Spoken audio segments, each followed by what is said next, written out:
ఉచిత విద్యుత్ మెట్ట ప్రాంత రైతులకి రాజశేఖర్ రెడ్డి గారు అందించినటువంటి ఆక్సిజన్, అట్లాంటి పథకానికి ఈరోజు సగానికి సగం కోత పెట్టడానికి చంద్రబాబు నాయుడు గారి ప్రభుత్వం ఉచిత విద్యుత్ కనెక్షన్లకి ఆధార్ అనేటటువంటిది కంపల్సరీగా ఉండాల్సిందే, ఆధార్ లేని రైతులకి ఉచిత విద్యుత్ పథకం నుంచి తొలగించేటటువంటి చర్యలు ఈ రోజు నుంచి మొదలు పెడతామని చెప్పి ప్రభుత్వం ప్రకటించింది. నవంబర్ 20వ తారీఖు లోపు ఆధార్ కార్డులు అధికారులకు సమర్పించినటువంటి రైతులకి రేపటి నుంచి ఉచిత విద్యుత్తు అమలయ్యేటటువంటి అవకాశం లేదు. ఆ గడువు పెంచనూ లేదు.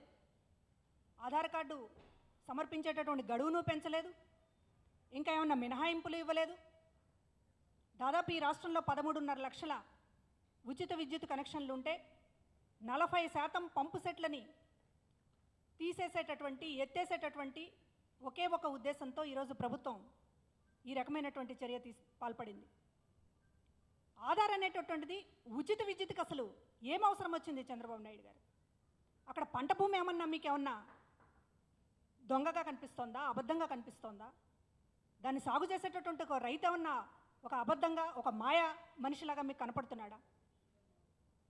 ఒక రైతుకి ఒక భూమి ఉండడం అనేటటువంటిది, ఆ భూమికి మీరు నీరు ఇవ్వలేనటువంటి పరిస్థితి కనుక ప్రభుత్వం భూగర్భ జలాల్ని తోడుకోవడానికి ఆ రైతుకు భారం అవుతుంది కనుక ఉచిత విద్యుత్తు ద్వారా పట్టెడన్నం పెట్టేటటువంటి అవకాశం రైతుకు కల్పించాలని రాజశేఖర్ రెడ్డి గారు ప్రయత్నిస్తే ఈ రోజున మీరు అందులో కూడా అనర్హులు ఉంటారు అనేటటువంటిది ఒక సాకుగా చూపి ఆధార్ కార్డును లింక్ పెడుతున్నారు.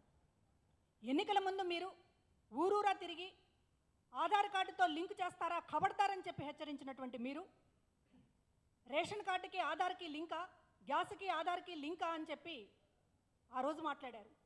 ఆ రోజు మీరు ప్రతిపక్షంలో ఉన్నారు, అధికారంలో ఉన్నారు, ఇప్పుడు ముఖ్యమంత్రి అయ్యారు. పరిస్థితులు ఏమీ మార్పు లేదు. అప్పుడు ఉన్నదే ఆధార్ కార్డు, ఇప్పుడు ఉన్నది. మారిందల్లా మీరే. అధికారంలో లేనప్పుడేమో ప్రజల తరపున ఆధార్ మీద విరుచుకుపడ్డారు. అధికారంలోకి వచ్చిన తర్వాత ఇప్పుడు అదే ఆధార్ని మీరు ఒక రక్షణ కవచంగా చేసుకుని రూపాయి ఎట్లా మిగుల్చుకోవాలా, రైతుకి ఎట్లా ఎగ్గొట్టాలి, ముసలి వాళ్ళకి ఎట్లా ఎగ్గొట్టాలి, పేదలకు ఎట్లా ఎగ్గొట్టాలి అనేటటువంటిది అన్నిటికీ మీకు ఆధారే ఇవాళ గుర్తొస్తోంది. ఈ 5 నెలల కాలంలో మీరు అధికారం చేపట్టినటువంటి 5 నెలల కాలంలో ఈ ఆధార్ అనేటటువంటిది మీకు ఒక ఆయుధంగా, ప్రజల పాలిట ఒక శాపంగా పరిణమించింది. ఈ ఆధార్ కార్డు చూపే, ఈ ఆధార్ వంకతోనే 10 లక్షల మంది వృద్ధులకి పెన్షన్లు ఎగ్గొట్టేశారు, ఇప్పటికే కోత పెట్టేశారు. ఈ ఆధార్ని చూపే, ఈ ఆధార్ వంకతోనే 23 లక్షల రేషన్ కార్డులను తొలగించేశారు. ఇప్పుడు మళ్ళీ తాజాగా ఈ ఆధార్ వంకతోనే చివరికి రైతుల పొట్టగొట్టడానికి కూడా మీరు సిద్ధపడ్డారు. ఇప్పటిదాకా వృద్ధుల దగ్గర, పేదల దగ్గర వారి నోటి దగ్గర కూడు లాగేశారు. ఇప్పుడు అన్నం పెట్టే రైతులు కూడా దెబ్బకొట్టేటటువంటి ప్రయత్నం ఈ ఆధార్ ద్వారా చేస్తున్నారు. సంక్షేమ పథకాలకి ఆధార్ కార్డుని లింకు పెట్టద్దు అని సుప్రీంకోర్టు మార్గదర్శకాలు చేసిన తర్వాత కూడా ప్రభుత్వాలకి ఈ రోజున మీద ఆధార్ అనేటటువంటి దాన్ని నెత్తిన పెట్టుకొని సంక్షేమ పథకాలన్నిటి నుంచి మీరు తప్పించుకోవడానికి ఇవాళ మీరు ఏమాత్రం కూడా ఒక మనసు లేని ముఖ్యమంత్రిగా పనిచేస్తున్నారు. వృద్ధులకి పెన్షన్లు ఇస్తే, పెన్షన్లు ఎగ్గొడితే ఎట్లా బతుకుతారనేటటువంటి బాధ మీకు లేదు. పేదలకి తెల్ల రేషన్ కార్డు తీసేస్తే వాడు తినేటటువంటి కనీసం అన్నం ఎలా తింటాడనేటటువంటి బాధ మీకు లేదు. ఉచిత విద్యుత్తు అనేటటువంటిది రైతుకు ఎంత వరమో మీరు కళ్ళారా చూసిన తర్వాత కూడా ఇవాళ దాదాపు 40 లక్షల పంపు సెట్లను తొలగించేటటువంటి కార్యక్రమం తీసుకుంటున్నారంటే మీరు ఎంత పగబట్టి ఉన్నారో ఇవాళ అర్థమవుతుంది. రైతుల మీద, పేదల మీద, వృద్ధుల మీద ఒక పగబట్టినట్లుగా మీరు ఎందుకు చేస్తున్నారని చెప్పి అడుగుతూ ఉన్నాం. ఎందుకంటే ఆధార్ అనేటటువంటి దాని మీద అసలు ఏ పథకం మీద కూడా మీరు లింకు పెట్టరని చెప్పి మీరు మాట్లాడినటువంటి మాటలు నమ్మి ప్రజలు ఓట్లేశారు. కానీ వాళ్ళ అధికారంలోకి వచ్చినటువంటి ప్రతిరోజు కూడా మీరు ఆధార్ అనేటటువంటిదే ఒక జపం చేస్తున్నారు. ఆధార్ అనే పేరు వింటేనే ప్రజల గుండెల్లో బేజారైపోతున్నారు. ప్రతి దానికి కూడా మీరు ఆధార్ లింక్ పెట్టి చివరికి ఉచిత విద్యుత్తుకు కూడా లింక్ పెడుతున్నారంటే మీ మనసు ఎట్లాంటిదో ఇవాళ చెప్పకనే చెప్తోంది. పేదవాడికి ఒక రూపాయి తీయటానికి మీరు ఎంత గజగజ వణుకుతారో చంద్రబాబు నాయుడు గారు. ఈ ఒక్క ఉదాహరణ చాలు. మీరేం ఖర్చులు తగ్గించుకోవడంలా, మీరేమి ఒప్పందాలు లేకపోతే మీకు సంబంధించినటువంటి నాయకులకు సంబంధించినటువంటి వ్యవహారాలు చక్కబెట్టుకోవడంలో మీరేం పిసినారితనం చూపించట్లా. ప్రత్యేక విమానాల్లో సింగపూర్ వెళ్తారు, రాజధాని కట్టడానికి సింగపూర్కి అప్పచెప్తారు, రాజధాని చుట్టూ 1000 ఎకరాలు మీ వాళ్లతో కొనిపించుకోవడానికి ఇతరత్ర వ్యవహారాలు నడుపుకోవడానికి అక్కడెక్కడా మీకు పిసినారితనం కనిపించదు. కానీ ఒక రైతుకి, ఒక వృద్ధుడికి, ఒక పేదవాడికి ఒక రూపాయి లబ్ధి చేకూర్చేటటువంటి పథకం అమలు చేయాలంటే మాత్రం మీకు ఎక్కడ లేని పిసినారితనం గుర్తొస్తోంది, మీ మనసు లేనితనం అనేటటువంటిది బయటపడుతోంది. ఆధార్కి, గ్యాస్కి ఈ రోజున కేంద్రం లింకు పెడితే దాని మీద మీరు ఏదైతే అప్పుడు తిరిగారు కదా పాదయాత్రలో ఎన్నికల ముందు ఓట్ల కోసం, గ్యాస్కి లింకు పెడతారా కబడతారని ఆ రోజు కాంగ్రెస్ ప్రభుత్వం మీద సవాల్ చేశారు కదా. ఈరోజు ఎందుకు మాట్లాడడం లేదు? మీకెందుకు ఇవాళ ఆధార్ అనేటటువంటిది ఒక జపమై కూర్చుందని చెప్పి అడుగుతూ ఉన్నాం. ఇప్పటిదాకా బాబుగారు వచ్చారు, ఉన్న పెన్షన్లు పోయినాయి. బాబుగారు వచ్చారు, ఉన్న రేషన్ కార్డు పోయింది. ఇప్పుడు తాజాగా బాబుగారు వచ్చారు, ఉచిత విద్యుత్ కూడా పోయింది అనేటటువంటి పరిస్థితి ఏర్పడుతుంది. ఆల్రెడీ బాబుగారు వచ్చారు, జాబులు పోయినాయి. కాంట్రాక్ట్ ఉద్యోగులు అందరూ కూడా ఇవాళ రోడ్ల మీద పడ్డారు. ఇట్లాంటి బాబు వచ్చిన తర్వాత చేసినటువంటి మోసాలేంటి, దగా ఏంటి అనేటటువంటిది ఈరోజు మేము ప్రజల ముందు చెప్పబోతున్నాం. తక్షణం ఉచిత విద్యుత్తుకు సంబంధించింది ఆధార్ లింక్ చేయడం అంటే అంతకంటే మరొక తప్పిదం ఇంకొకటి ఉండదు. రైతు అబద్ధం కాదు, మట్టి అబద్ధం కాదు, పంట పొలం అబద్ధం కాదు. చంద్రబాబు నాయుడు గారు, ఒక రైతుకి ఒక చోట 2 ఎకరాలు ఉంటుంది, ఇంకో చోట 4 ఎకరాలు ఉంటుంది. 2 కనెక్షన్లు పెట్టుకొని ఉచిత విద్యుత్ వాడుకోవడంలో అది తప్పని మీరు అందలుచుకున్నారా? రైతుల్ని ఒక దొంగలుగా లేకపోతే ఒక నేరస్తులుగా చిత్రీకరించదలుచుకున్నారా? ఉచిత విద్యుత్తుకు కూడా ఆధార్ లింక్ చేయడం అంటే మీ లోపల ఉన్నటువంటి మీ గుణం ఏంటనేటటువంటి స్పష్టంగా చెప్పండి. అంతేగాని అనర్హులు ఉన్నారు రైతుల్లో అనేటటువంటిది ఇది మాట్లాడడం సమంజసం కాదు. ఉచిత విద్యుత్ విషయంలో ఆధార్ని లింక్ చేయడం అనేటటువంటిది ఆలోచన నుంచి తక్షణం మీరు బయటికి రావాలి, ఆ ఆలోచనను విరమించుకోవాలని చెప్పి వైఎస్ఆర్ కాంగ్రెస్ పార్టీ డిమాండ్ చేస్తుంది. అదేవిధంగా ఈ రోజున ఆధార్ లింకు పెట్టి అదొక సాకుగా చూపి అనర్హుల్ని ఏరివేసేటటువంటి విషయంలో ఎవరికి ఎటువంటి ఇబ్బంది ఉండదు. అది అధికారులు కింది స్థాయిలో చేసి పకడ్బందీగా అమలు చేయగలిగినటువంటి పరిస్థితి ఉంటుంది, అవకాశం ఉంటుంది.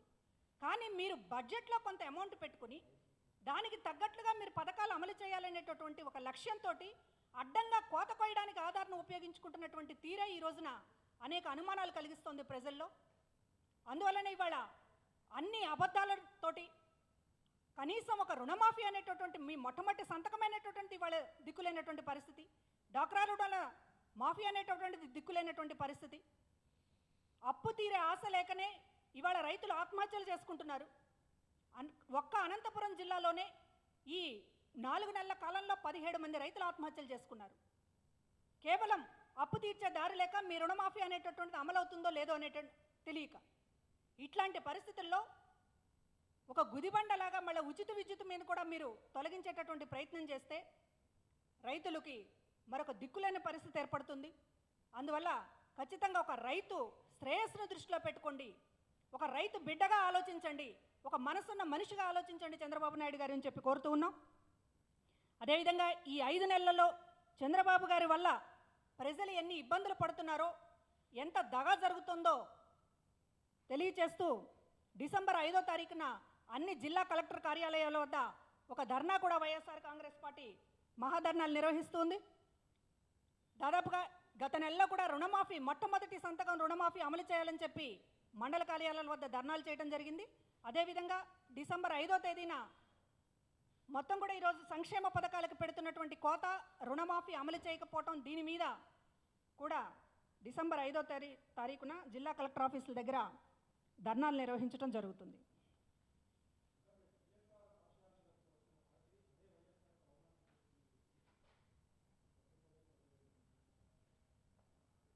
ఒక ఛానల్, ఒక పత్రిక దానికి ఎంత విష ప్రచారం చేసిందో నిన్న అందరం కూడా చూసాం.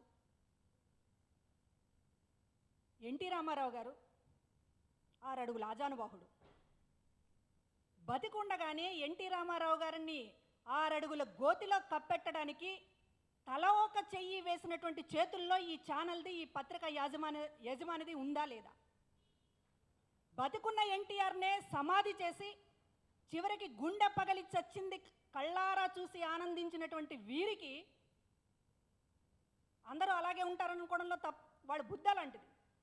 పచ్చకామెర్ల రోగికి లోకమంతా పచ్చగానే కనపడుతుందని ఎన్టీ రామారావుని వాళ్ళు ఎట్లా అయితే సమాధి చేశారో అట్లానే రాజశేఖర రెడ్డి గారి మీద కూడా అగౌరవంగా ఉంటారని చెప్పి అనుకుంటున్నారు పాపం. ఆఫీసు మారుతున్నాం, మీరందరూ చూస్తున్నారు. ఒక వారం రోజులైంది ఇక్కడికి వచ్చి కొత్త ప్రదేశానికి. అన్నీ సర్దుకుంటున్నటువంటి పరిస్థితి, సామాన్లు. రాజశేఖర రెడ్డి గారి విగ్రహాన్ని ఒక చోట ఉంచి దాన్ని మరొక చోటుకి తీసుకువెళ్లే లోపే దాన్ని ఒక విష ప్రచారానికి వాడుకోవడం చూస్తూ ఉంటే, బతికుండా రాజశేఖర రెడ్డి గారిని మీరేం చేశారో అందరూ చూశారు లోకం. ఎన్టీ రామారావు గారు మీకు అన్నం పెట్టినటువంటి ఎన్టీ రామారావునే మీరు నడి రోడ్డుకి ఇచ్చినటువంటి గనులు. ఈ రకంగా అయినా రాజశేఖర రెడ్డి గారి మీద గౌరవం చూపించినందుకు, ఏదో మాకు లేదని గౌరవం మీకు ఉందని చెప్పుకున్నందుకు మేము చాలా థ్యాంక్స్ చెప్తున్నాం. కానీ ఒకటి గుర్తుంచుకోండి, రాజశేఖర రెడ్డి గారు మరణించిన మీ గుండెల్లో నిద్రపోతూ ఉన్నాడు. అందుకనే ఒక విగ్రహం పడుకున్నా మీరు ఉలికిపాటుతో ఒక విష ప్రచారం చేసేటటువంటి ప్రయత్నం చేశారు. అక్కడ ఏవో పోలీస్ కానిస్టేబుల్స్ డ్యూటీలో ఉన్నటువంటి వాళ్ళు ఏ బాత్రూమ్కి వెళ్తానో, ఏ రూమ్లోకి వెళ్తానో బూట్లు అక్కడ విప్పారు. అక్కడ ప్లేస్ లేదు, చాలా ఇరుకైన ప్లేసు. దాన్ని కూడా ఒక ప్రచారానికి వాడుకునేటటువంటి ప్రయత్నం చేసిందంటే రాజశేఖర రెడ్డి గారి మీద, వైఎస్ జగన్మోహన్ రెడ్డి గారి మీద ఎంత మీకు ఇది లేకపోతే, ఎంత భయం లేకపోతే, తిరిగి లేస్తారేమనేటటువంటి భయం లేకపోతే మీరు ఇట్లాంటి అవకాశాలను కూడా ఒక రాజకీయ ప్రచారానికి వాడుకుంటారు. మేము చాలా గర్వపడుతున్నాం మీకు ఆ భయం కలిగిస్తున్నందుకు, మీ గుండెల్లో ఇంకా నిద్రపోతున్నందుకు మాకు చాలా హ్యాపీగా ఉంది.